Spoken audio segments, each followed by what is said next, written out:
I do have one particular story that sticks out in my mind. It happened to be a family that I knew of, did not know them personally, but knew of. This is a small town, a small area, which has its benefits far outweigh the negative points. So I was familiar with the family. Once I started visiting the home and got to know the patient, he was the head of the household. He was the glue that held the entire family together. He had several children.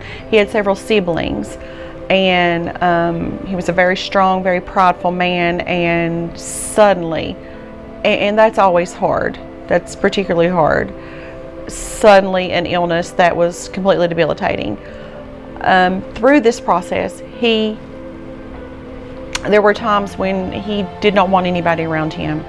As much as his siblings loved him, he was the only male, and he had sisters, several sisters, and they all doted on him.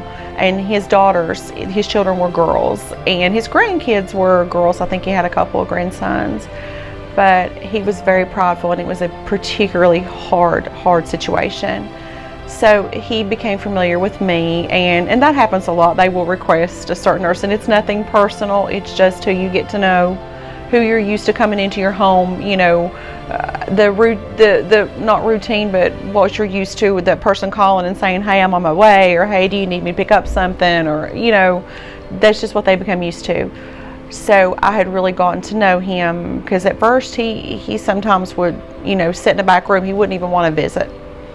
So I got to know him, got to know his family, loved his wife, his children. All of his sisters were just girly women, just we could always talk about makeup and jewelry and everything, and what he would say was, when she comes, it always puts a smile on my family's face, which gives me some peace and happiness as well.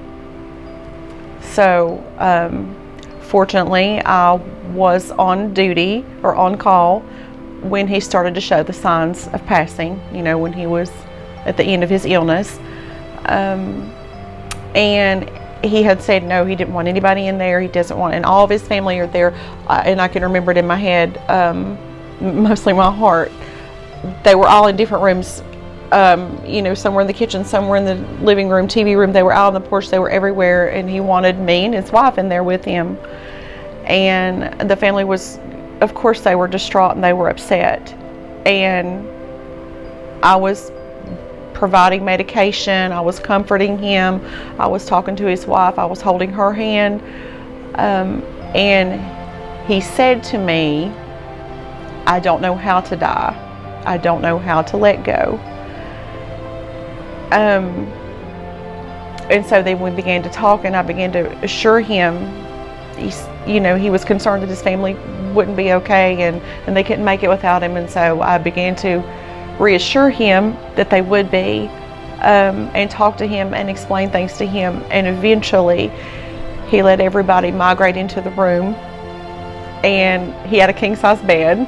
He wasn't in a hospital bed, he was in a king-size bed, and the whole bed was full. There was not a spot on it anywhere, and his family all around him, and probably within 15 to 20 minutes he passed.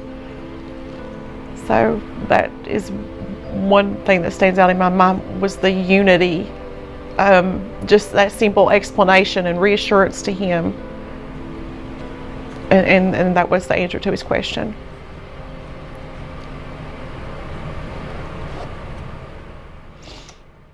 Wow, that's great.